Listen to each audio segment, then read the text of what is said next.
vampiros são nossos maiores desejos e piores medos ganhando vida.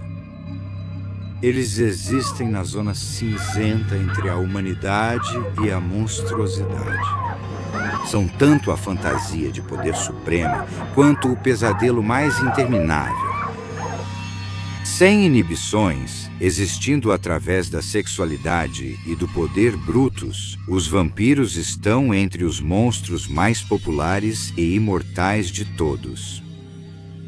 Nossa jornada traça as raízes antigas do vampiro no folclore e no mito, e sua imortalidade através da literatura. Vamos testemunhar o vampiro criar raízes em nossos medos e em nosso inconsciente coletivo, e seremos colocados frente a frente com essas criaturas monstruosas entre nós. Os vampiros caminham na linha tênue entre vivos e mortos, mais do que qualquer outro habitante do sobrenatural. Eles vivem à noite, possuem um magnetismo animal incomum e podem até mudar de forma. Presas caninas longas, usadas para perfurar a pele da vítima e beber o sangue dos inocentes. Essa imagem moderna de um vampiro vem de mitologias do mundo todo. Para os antigos gregos, são as Lamiae, uma raça de mulheres parecidas com vampiros. Depois que a rainha líbia Lâmia tem filhos com Zeus, o deus do trovão, sua esposa ciumenta, Hera, amaldiçoa Lamia e destrói os filhos ilegítimos. Lamia, destruída mentalmente, se esconde em uma caverna, condenada a sugar eternamente o sangue de crianças. O ato a transforma de uma mulher em uma criatura com corpo de serpente e pés desiguais. Ela dá origem às vampiras Lamiae, com a habilidade de se transformar em belas mulheres, para primeiro seduzir homens desavisados. Filóstrato, em sua obra Vida de Apolônio, relembra a história de um jovem estudante prestes a se casar com uma mulher rica. Apolônio descobre a verdade por trás dessa noiva misteriosa para seu pretendente desavisado. Essa bela noiva é uma das vampiras, ou seja, daqueles seres que muitos chamam de Lamiae ou duendes. Esses seres se apaixonam, são devotados aos prazeres de Afrodite e principalmente à carne humana. E eles atraem com tais prazeres aqueles que pretendem devorar em seus banquetes. Ao ser descoberta, a mulher finge chorar e admite ser uma vampira. Embora as lâmias zombem da humanidade, não eram vistas como mortos-vivos. Isso vem do vricolacas grego, que são mortos que retornam, seja para começar novas vidas ou para ameaçar os vivos. Vricolacas podem ser destruídos por um fogo que consome tudo. Talvez os mais parecidos com os vampiros de hoje e uma fonte de terror para pais que esperam um filho sejam os Calicantzaros. Crianças nascidas entre o Natal e o Ano Novo são amaldiçoadas a se tornarem vampiros após a morte. Primeiro, durante a semana amaldiçoada e pelo resto de suas vidas, suas unhas crescerão como garras para eviscerar brutalmente qualquer um em seu caminho. Apesar dos laços de sangue, suspeitos de serem Calicantzaros podem viver suas vidas inteiras, com os outros temendo-os. Mas, após a morte e a transformação em um Calicantzaros, eles vivem no submundo durante todo o ano, exceto por aqueles dias fatídicos no final do ano. O folclore malaio apresenta talvez o mais aterrorizante de todos os vampiros, o Penangal. Possivelmente o vampiro mais estranho de toda a mitologia vem da Malásia. O Penangal realmente ataca mulheres grávidas e recém-nascidos. O que é incrivelmente único e assustador sobre o Penangal é que ele realmente destaca sua cabeça do corpo. A própria cabeça voa pelo ar, com as entranhas como os pulmões e o coração seguindo atrás, e ataca mulheres grávidas ou recém-nascidos. Ela é feroz e venenosa. A única forma de derrotar uma Penangal é jogar vidro quebrado na cavidade do pescoço do corpo dela, durante a noite, enquanto a cabeça está separada do corpo.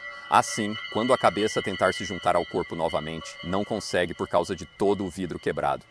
E como já é o nascer do sol, ela vai se dissipar completamente. Lá na China existe o Shang-Chi. Shang-Chi também são conhecidos como vampiros saltadores, incapazes de andar devido ao rigor mortis em suas articulações mortas. Em vez disso, eles pulam de um lugar para o outro, com os braços estendidos, esperando capturar suas presas em uma paródia grotesca da vida.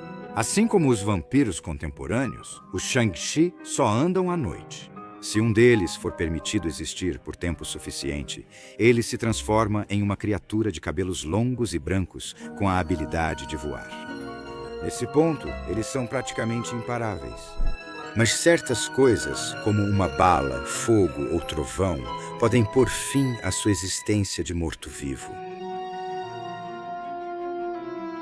O escritor da dinastia Qing, Pu Songling, nascido em 1640, escreve um conto sobre Shang-Chi, o cadáver ressuscitado. Um velho e seu filho vivem em uma estalagem afastada da cidade. O anoitecer se aproxima quando 4 estranhos chegam para se hospedar, apenas para descobrir que todas as camas estão ocupadas. Se eles não forem muito exigentes, o velho lhes diz que podem ficar nos aposentos das mulheres. No entanto, já há um hóspede dormindo lá. A nora recém-falecida do velho. O corpo dela repousa até que possam comprar um caixão. Os viajantes exaustos se jogam nas camas e logo começam a roncar alto. Com exceção de um, ele ouve o rangido dos cavaletes onde o corpo da morta está deitado. A garota morta se levanta, o sudário caindo de seu corpo enquanto ela fica de pé. Ao chegar às camas, ela sopra nos outros 3 viajantes. O quarto, em uma grande luta, puxa furtivamente as cobertas sobre o rosto e prende a respiração. Ela sopra sobre sua coberta, mas como ele não tem fôlego para roubar, ela retorna ao seu lugar de descanso. O homem se apressa para se vestir, e então ouve um rangido e volta correndo para debaixo do lençol. Ela está vindo novamente em sua direção e sopra sobre seu lençol, enquanto ele mais uma vez prende a respiração. Depois que ela volta a repousar, o homem pega a calça, destranca a porta e foge para salvar a própria vida. Ele grita o mais alto que pode enquanto a mulher o segue de perto. Ainda assim, ninguém o escuta. Então ele corre até a cidade e para em um mosteiro. Um monge, achando que o homem é um lunático, se recusa a deixá-lo entrar sem saber o destino ao qual o deixou. O homem, com a garota morta se aproximando, se esconde atrás de uma árvore e desvia das mãos dela. Ela, enfim, investe loucamente contra a árvore e o homem salta para trás. Na manhã seguinte, o monge sai do mosteiro e encontra o homem caído no chão, inconsciente. O corpo de uma garota morta está preso à árvore. Seus dedos estão cravados no tronco, a casca passando das unhas. Lá na Inglaterra, no século XII, o monge Guilherme de Newburgh narra tanto a história quanto o mito em sua épica obra de 5 volumes, Historia Rerum Anglicarum. Entre elas estão os primeiros relatos de sanguessuga, o termo em latim para sugador de sangue. Guilherme relata sobre um vampiro na abadia de Melrose, o espectro morto-vivo de um capelão interessado nos prazeres da carne, tanto em vida quanto na morte. Então ele vagava além dos muros e rondava, principalmente com altos gemidos e murmúrios horríveis ao redor do quarto de sua antiga amante. Após isso acontecer várias vezes, ela ficou muito apavorada. Revelou seus medos de perigo a um dos frades que a visitava a negócios do mosteiro, suplicando com lágrimas que orações, mais fervorosas do que o habitual, fossem feitas ao Senhor em seu favor, como alguém em agonia. Com cuja ansiedade o frei lutou, ela parecia merecedora dos melhores esforços por parte do santo convento daquele lugar, por suas frequentes doações a ele, sendo piedosamente e justamente compreendida e prometendo um rápido remédio pela misericórdia do Altíssimo Provedor de tudo. O frei está acompanhado por 3 irmãos, e eles aguardam o retorno do padre. A meia-noite passa. Depois de vigiarem por várias horas, 3 do grupo decidem entrar para se aquecer, deixando o Frei original sozinho. Ele resistiu ao ataque do demônio, que veio correndo em sua direção com um barulho terrível, e ele cravou o machado que empunhava em sua mão profundamente em seu corpo. Ao receber esse ferimento, o monstro gemeu alto e, virando as costas, fugiu com uma rapidez nada inferior a com que havia avançado. Enquanto o homem pressionava seu inimigo, obrigando-o a voltar à própria tumba, esta se abriu sozinha, recebeu o hóspede e logo se fechou com a mesma facilidade. Os 4 homens, ao amanhecer, desenterram o corpo do padre. No cadáver ainda jorra sangue do ferimento de machado. Levando o corpo para fora do solo sagrado, eles queimam o padre vampiro e espalham suas cinzas ao vento. O mito do vampiro se aproxima mais do que conhecemos hoje nas regiões eslavas da Europa Oriental do século XVI. Em 1526, a Turquia conquista a Hungria em batalha, dividindo a Hungria entre os turcos, os Habsburgos austríacos e o Estado independente da Transilvânia. Esses países fazem fronteira com os eslavos, que criaram sua mitologia de vampiros, muito influenciada pelos Balcãs e pelas divergências do século IX entre paganismo e cristianismo. À medida que o cristianismo domina a região, superstições e crenças pagãs sobrevivem principalmente na crença no vampirismo. A primeira ocorrência da palavra upir, que logo se tornaria vampiro, aparece em 1047 em um documento russo que chama um príncipe de vampiro maligno, ou Upir Lich. Outros termos sinônimos de vampiros surgem nessa época. O termo sérvio Uparina, o ucraniano Upirbi e o búlgaro vampir. Esses vampiros são inicialmente criados por meio de uma maldição lançada sobre aqueles que foram excomungados pela igreja. Uma morte violenta ou suicídio, um enterro inadequado, ou até mesmo a morte de um bebê antes que ele possa ser batizado na igreja. Quando se suspeita de uma praga de vampiros, os aldeões exumam o corpo do recém-falecido. Geralmente alguém que morreu dentro de 40 dias, assim como no período entre a morte e o retorno de Cristo. E investigam o corpo em busca de sinais de vampirismo. As articulações são flexíveis? Há vestígios de sangue ao redor da boca? E quanto a inchaço ou unhas compridas? Quando encontrado, medidas drásticas são tomadas para impedir que o vampiro se levante novamente. Uma estaca de madeira ou metal é cravada à força no coração, na cabeça ou no estômago. A cabeça é cortada e colocada entre os pés para o reenterro. O fogo purificador eterno consome o corpo da alma infeliz, não restando nada além de um monte de cinzas. As regiões eslavas produzem um dos primeiros supostos vampiros da vida real da história, Elizabeth Bathory, também conhecida como a Condessa de Sangue. Nascida em 1560, Elizabeth é criada em Exit, Transilvânia, quando o Império Otomano entra em conflito com os exércitos austríacos e o protestantismo surge para desafiar o catolicismo romano. Depois de dar à luz secretamente a uma criança concebida com um camponês, Bathory se casa com o conde Ferenc Nadasdy. Ele é um soldado que a deixa sozinha e responsável pela casa deles, o Castelo Sarvar. Bathory é cruel com seus servos e com os camponeses das redondezas. Uma garota pega roubando frutas é amarrada nua a uma árvore e coberta de mel. Outras têm tiras de papel óleo acesas entre os dedos dos pés e ela chega até a enfiar alfinetes debaixo das unhas de outras. As mais azaradas são jogadas nuas e molhadas na fria noite de inverno para morrerem congeladas.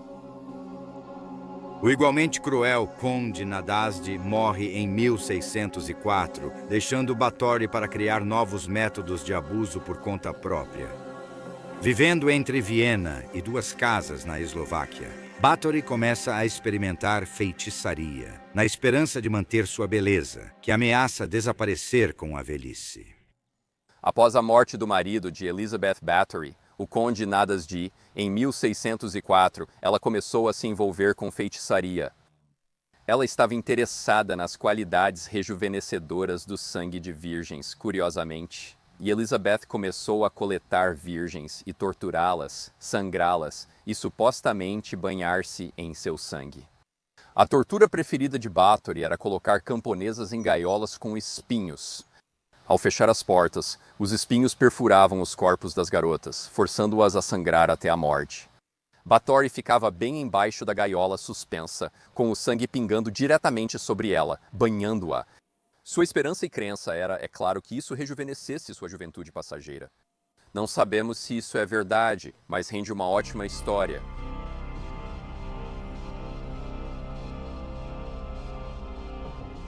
Tudo a alcança em 1610, quando, impulsionados pelos relatos de suas atrocidades e esperando confiscar suas terras, uma investigação oficial é iniciada. A notícia das atrocidades de Elizabeth Bathory havia se espalhado, e autoridades que, na verdade, estavam ansiosas para tomar suas terras, iniciaram uma investigação. Diversas garotas foram achadas em cativeiro no castelo dela. Foram encontrados corpos de cerca de 50 pessoas mortas ao longo dos anos, além de registros de mais 600. O mais fascinante sobre isso, como eu mencionei antes, é que as autoridades só queriam tomar as terras dela. Então eles deram crédito a esses rumores selvagens que circulavam sobre a Condessa de Sangue para terem uma desculpa para tomar o castelo dela. Investigações adicionais descobrem 50 corpos e documentação de mais de 600 vítimas ao longo dos anos. Os cúmplices de Elizabeth são todos considerados culpados. O que teve a punição mais leve foi simplesmente decapitado. 2 dos outros tiveram os dedos arrancados com tenazes quentes e depois foram queimados vivos. Quanto a Elizabeth Bathory, ela foi emparedada dentro de um cômodo do seu castelo. Havia uma abertura para permitir a entrada de comida e muito pouca luz do sol entrava. Ela resistiu por 4 anos e morreu em 1614. É um fim patético para uma mulher tão feroz. Um dos casos mais conhecidos de vampiros da vida real ocorre mais ou menos na mesma época, na Sérvia. O historiador Montagu Summers documentou isso na década de 1920. Um historiador do ocultismo e do sobrenatural, Summers escreve O Vampiro, Seus Parentes e Companheiros, em 1928. É o primeiro estudo sério sobre o vampiro. Em 1727, o fazendeiro sérvio Arnold Paoli lutou mais do que outros homens durante a guerra. Na Grécia, Arnold Paoli é atacado por um vampiro. Ele rapidamente o rastreia e o mata. Para evitar se tornar um vampiro, ele come terra do túmulo da criatura e se cobre com o sangue dela. Pouco depois de Paulo retornar para casa na Sérvia, ele cai de uma carroça de feno e quebra o pescoço. Ele morre logo depois, mas sua história não termina aí.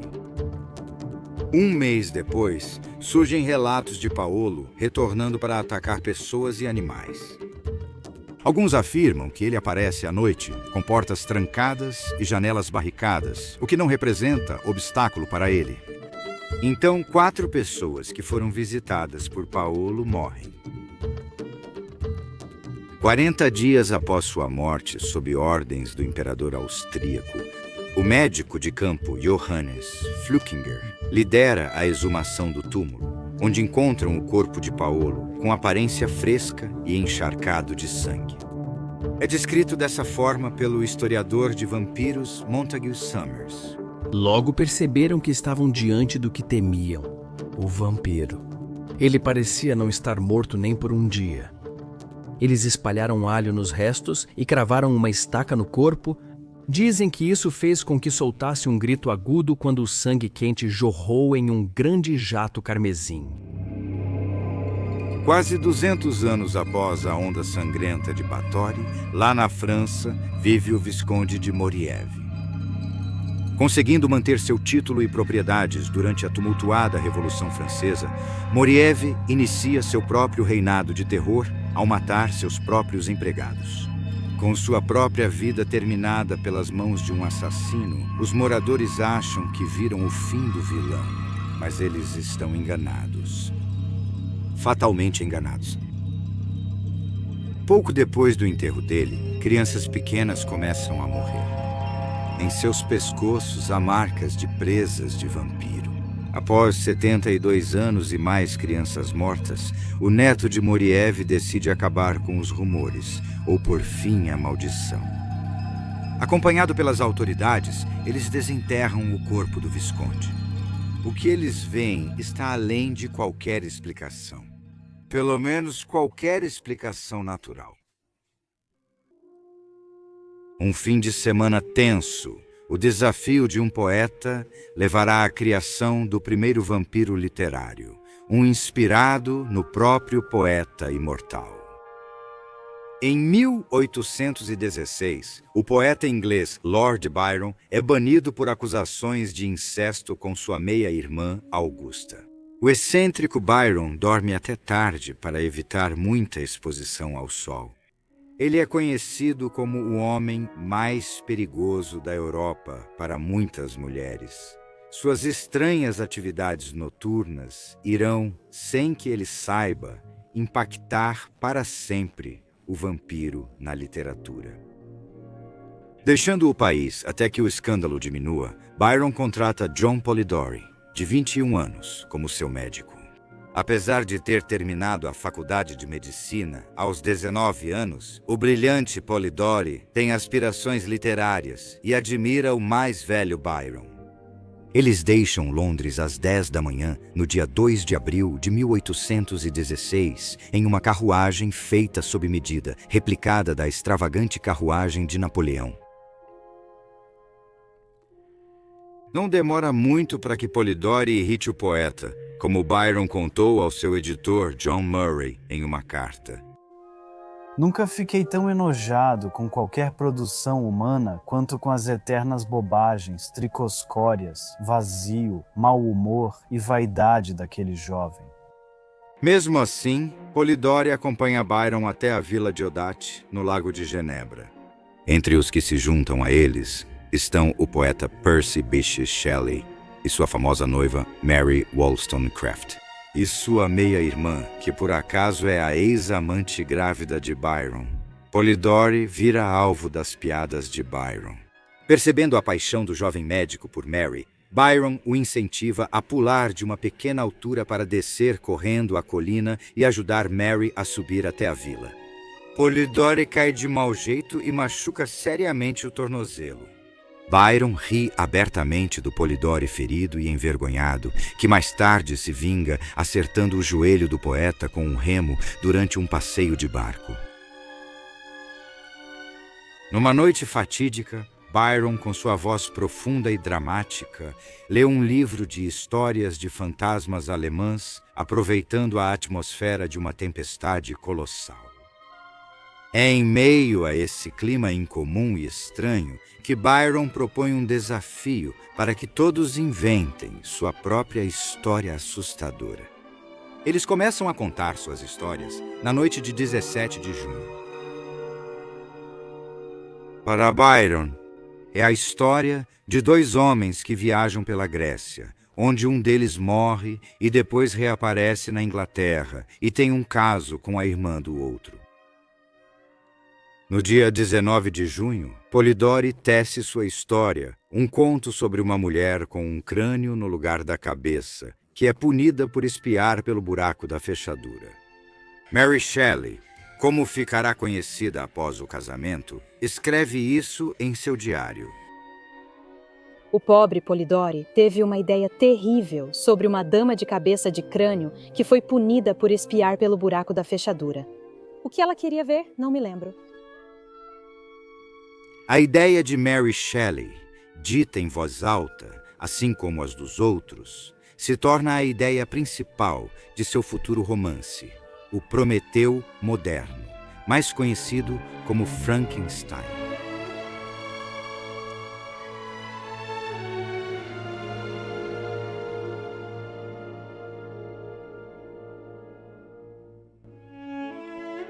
Byron fica farto de Polidori e o manda de volta para a Inglaterra em 16 de setembro. Em meio ao atrito criado por Polidori, há um desafio para um duelo, assim como uma promessa de atirar em Shelley. A avaliação de Byron é, no máximo, generosa. Seus defeitos vêm de uma vaidade perdoável na juventude.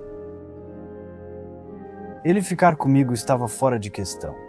Já tenho trabalho suficiente para lidar com as minhas próprias encrencas.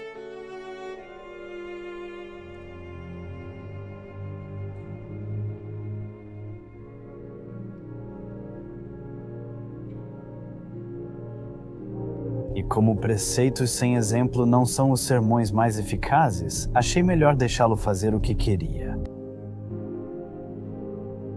Mas não conheço nenhum grande mal dele e até algumas coisas boas.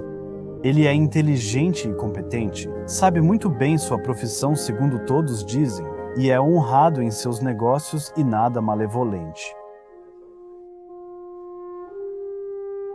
Depois de gastar toda a indenização que recebeu de Byron, Polidori retorna à Inglaterra e escreve sua própria história. Uma desenvolvida a partir de suas anotações sobre o conto do Resort de Byron. Polidori vende seu conto O Vampiro por 30 libras em 1819. O prefácio, provavelmente escrito por um editor, relata a noite no Lago de Genebra e, ironicamente, atribui o vampiro a Lord Byron. Polidori não acha graça. Seu correspondente de Genebra levou você a um engano em relação ao conto do vampiro, que não é de Lord Byron, mas foi escrito inteiramente por mim a pedido de uma dama que, ao eu mencionar que Sua Senhoria havia dito que tinha a intenção de escrever uma história de fantasmas, dependendo do interesse nas circunstâncias de dois amigos deixando a Inglaterra, um morrendo na Grécia, o outro o encontrando vivo ao retornar e cortejando sua irmã. Dizendo que achava impossível desenvolver tais materiais desejados, eu disse que escreveria para ela, o que fiz em 2 manhãs ociosas ao seu lado.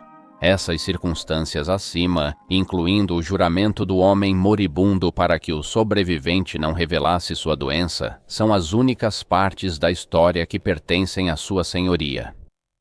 Os dois homens do conto falado de Byron tornam-se o protagonista Aubrey e o misterioso Lord Ruthven, o enigmático e aristocrático vampiro que transborda sexualidade e magnetismo. Suas peculiaridades faziam com que fosse convidado para todas as casas, pois todos queriam vê-lo. E aqueles que estavam acostumados à excitação violenta e agora sentiam o peso do tédio, ficavam satisfeitos por ter algo em sua presença capaz de prender sua atenção. Apesar do rosto de tom pálido, que nunca ganhava cor, nem pelo rubor da modéstia ou emoção da paixão, sua forma e contorno eram belos.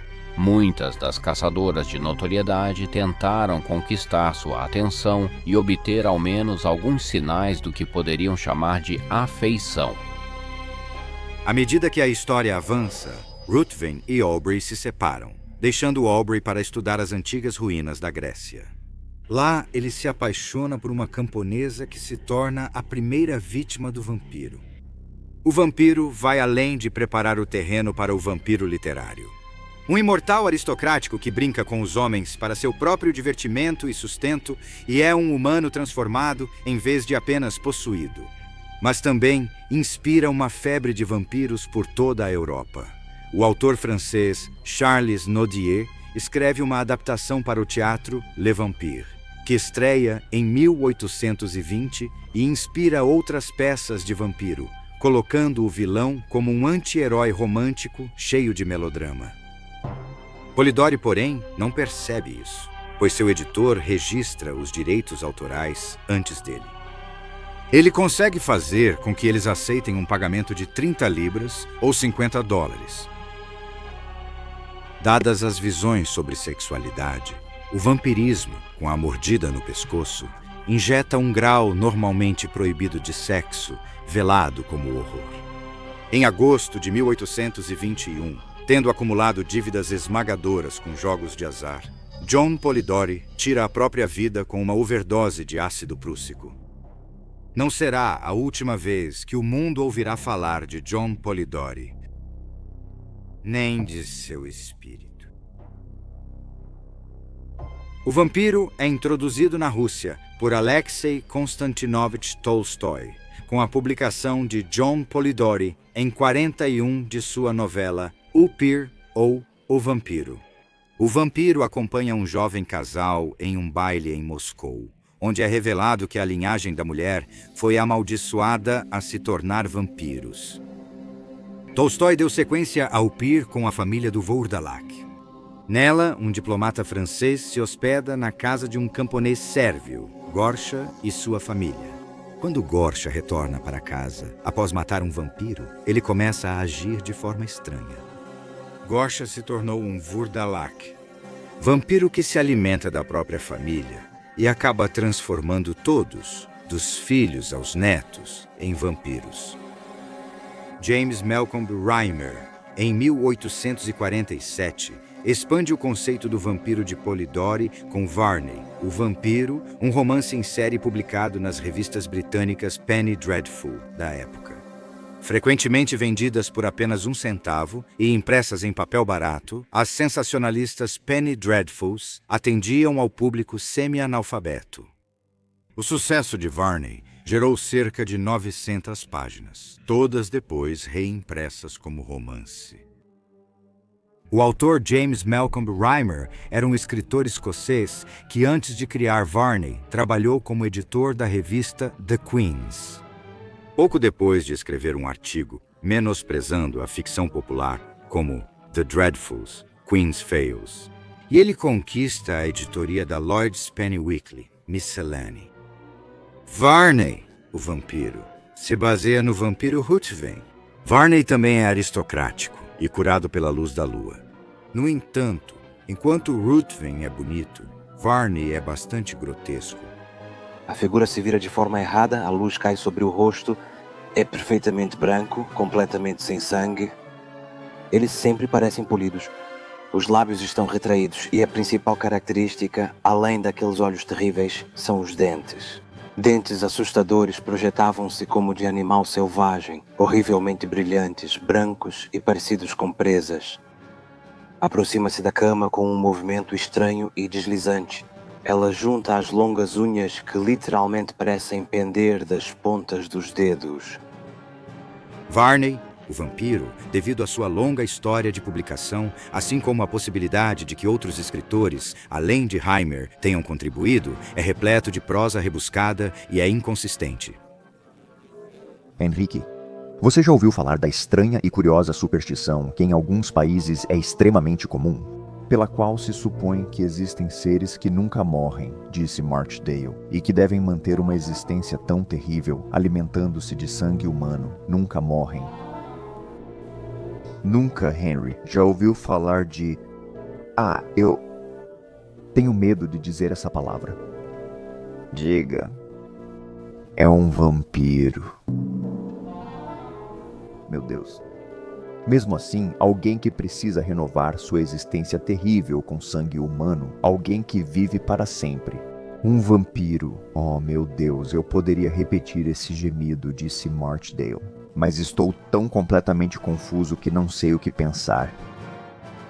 O que Reimer consegue fazer, talvez numa tentativa de manter Varney interessante, é desenvolver Varney de um monstro absoluto para um monstro um pouco mais simpático. Varney, o vampiro, se lança para a própria morte na boca do Monte Vesúvio. O autor irlandês Joseph Thomas Sheridan Le Fanu traz a sexualidade para o vampiro e algo mais com a publicação de sua história de vampiros de 1872, Carmilla.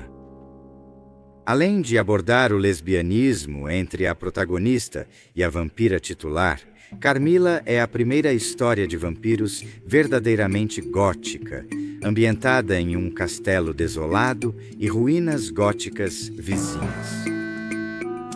Uma jovem, Laura, e seu pai acolhem uma jovem chamada Carmila como hóspede após ela se ferir em um acidente de diligência.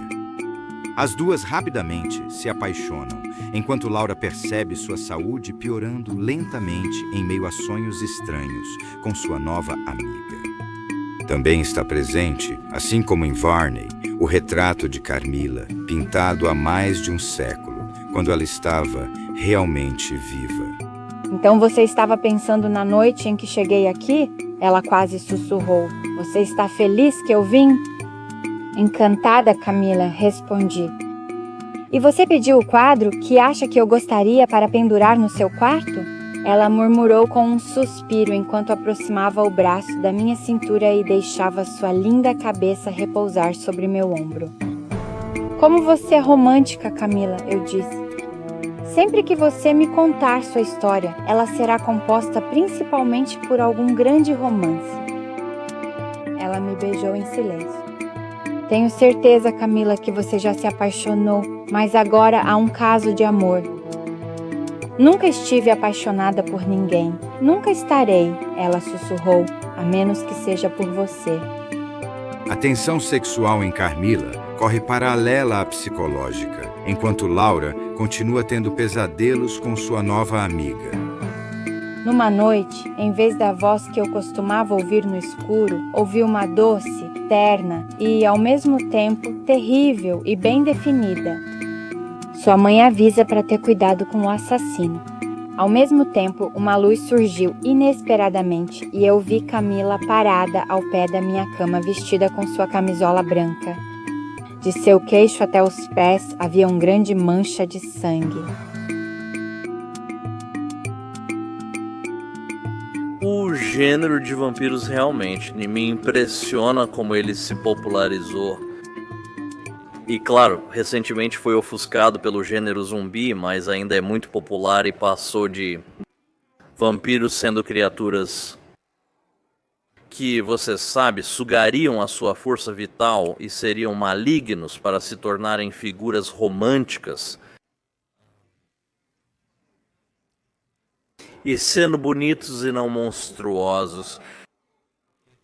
É meio difícil para mim entender isso, e vi isso acontecer lentamente ao longo dos anos. Mas eles ainda são populares, ainda são tão populares quanto eram, sabe? Mas só mudaram o foco do motivo pelo qual são populares, eu acho. Drácula, o original, era considerado por Bela Lugosi em várias entrevistas um filme ideal para ir com um par romântico. Porque a garota vai se assustar e querer te abraçar e ficar perto de você. E ainda é... Parece que o gênero de vampiro é mais popular entre as mulheres hoje em dia, e acho que Lugosi estava certo de certa forma. Naquela época era, sabe, ainda mais. Parece haver mais fãs mulheres do gênero vampiro do que homens. Claro que você sabe, Anne Rice e tudo mais, criando Lestat e essas coisas, mas transformá-los em figuras românticas, acho que teve muito a ver com isso. Quando Anne Rice escreveu Entrevista com o Vampiro, ela realmente pegou o vampiro gótico à la Drácula. E ela engenhosamente mesclou isso com a mitologia do Antigo Egito, o mito de Osíris dos mortos-vivos. Ela deu ao vampiro uma base e um fundamento mais sólidos. Ela fez com que eles parecessem mais lendários por causa disso. Mas além das origens da raça vampírica, o que Anne Rice fez foi unir o erótico. Ela já havia sido escritora erótica antes, usando o pseudônimo Anne Rampling. Ela uniu o erótico, de maneiras que Bram Stoker nunca poderia fazer nos tempos vitorianos rígidos com Drácula. Então nós temos esses vampiros que eles realmente são os primeiros vampiros sensuais. Mas como eles eram vampiros, eles não podiam fazer sexo. Logo, eles não tinham realmente um gênero definido. Então ela criou esse personagem muito ambíguo. Um vampiro bissexual.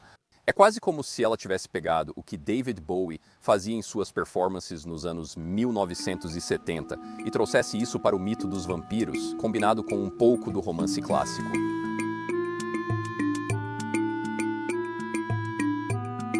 Atualmente estou escrevendo Vampirella para a Dynamite Comics, que agora detém os direitos autorais e os direitos de propriedade intelectual da personagem Vampirella. Ela foi criada por Forrest J. Ackerman para a Warren Publications de Jim Warren em 1969 e a personagem é basicamente uma vampira, originalmente do espaço sideral, mas agora nem tanto. E quem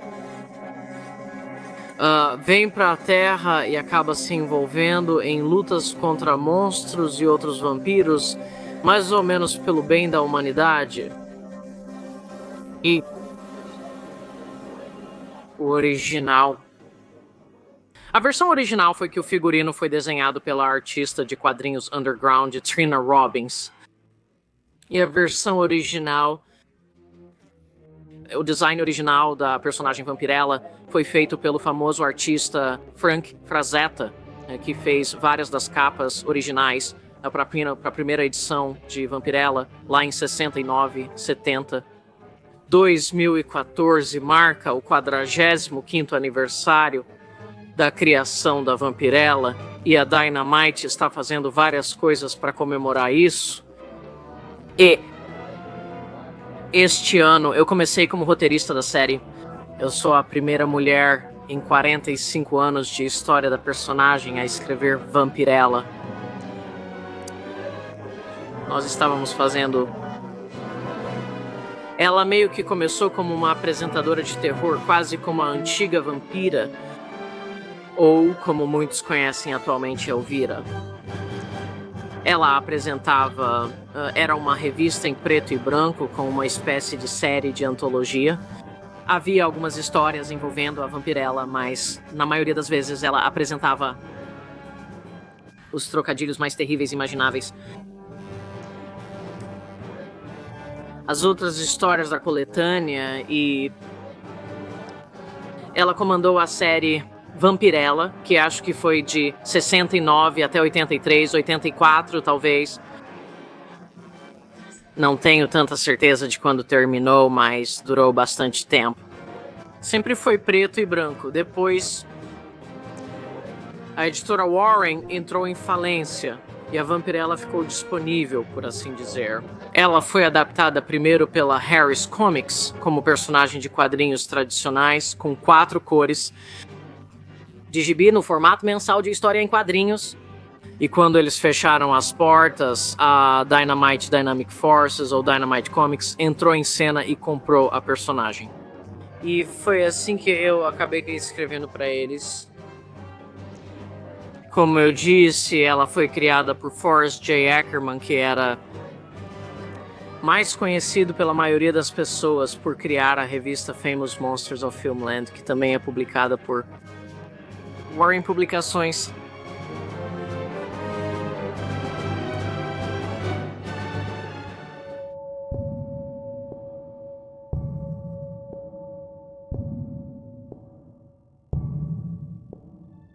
Em 1854, a febre dos vampiros não passa despercebida na América, especialmente na Nova Inglaterra. Em Jewett City, Connecticut, a família Ray enfrenta várias mortes de 1845 a 1854. Embora seja provável que seja tuberculose, a família decide desenterrar os corpos de 2 de seus irmãos e queimá-los para acabar com a suposta maldição vampírica que os assombrava. Os vampiros de Jewett City são indicativos da paranoia vampírica que varre a Nova Inglaterra, onde o vampirismo se torna uma explicação fácil para doenças como varíola e tuberculose. A mais conhecida entre os vampiros americanos é Mercy Lena Brown, cujo caso indica a impotência da ciência e da medicina modernas diante da histeria coletiva e da superstição. A tuberculose atinge a família Brown de Exeter, Rhode Island, no final dos anos 1800. A primeira vítima é a senhora Mary Brown e sua filha Olive, restando George Brown, suas 4 filhas e o filho Edwin. Edwin leva 4 anos para apresentar sinais da doença. Enquanto busca tratamento, sua filha de 19 anos, Mercy, morre. George Brown, cético sobre a alegação dos vizinhos de vampirismo, acaba tendo que exumar os corpos da esposa, filha e neta. Se os cadáveres tiverem sangue nos órgãos e os corpos não estiverem decompostos, ele terá que ceder ao medo deles de vampirismo. Enquanto os corpos de Olive e Mary estão decompostos, o de Mercy é considerado menos decomposto do que deveria pelos curiosos. O legista presente, Dr. Harold Metcalf, observa que é uma quantidade normal para alguém morto há apenas 9 semanas. Quando Metcalf é orientado a tirar o coração e o fígado de Mercy e o sangue escorre, os moradores se convencem de que ela é uma vampira. Cinzas, provenientes da queima dos órgãos, são misturadas com remédio e é isso que é do Imbebe. A esperança é evitar que a maldição do vampiro o leve. Ele ainda morre pouco depois. O caso de Mercy Brown foi exagerado ao longo dos anos. Visitantes ainda afirmam de tempos em tempos ver uma bola de luz pairando sobre o túmulo, acompanhada pela vozinha de uma garota. Por favor, me ajude. Me deixe sair. Outro exemplo de histeria coletiva. Talvez, embora possa ser provavelmente a única parte de Mercy Brown que ainda permanece. Sua alma, forçada a assombrar seu túmulo devido à profanação de seu cadáver. A notícia do caso da vampira Mercy Brown chega além das fronteiras americanas, até a Inglaterra. Lá, um gerente de teatro com gosto por escrever contos lê os artigos com interesse. Seu nome é Bram Stoker, e o que ele está prestes a escrever vai redefinir o vampiro para o resto de sua vida imortal.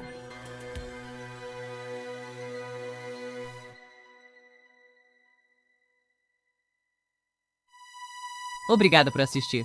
Se você quiser nos ajudar a produzir mais conteúdos históricos interessantes como este, por favor, curta, comente abaixo e compartilhe este vídeo com outros apaixonados por história. E, claro, não se esqueça de se inscrever para ajudar a manter a história acontecendo.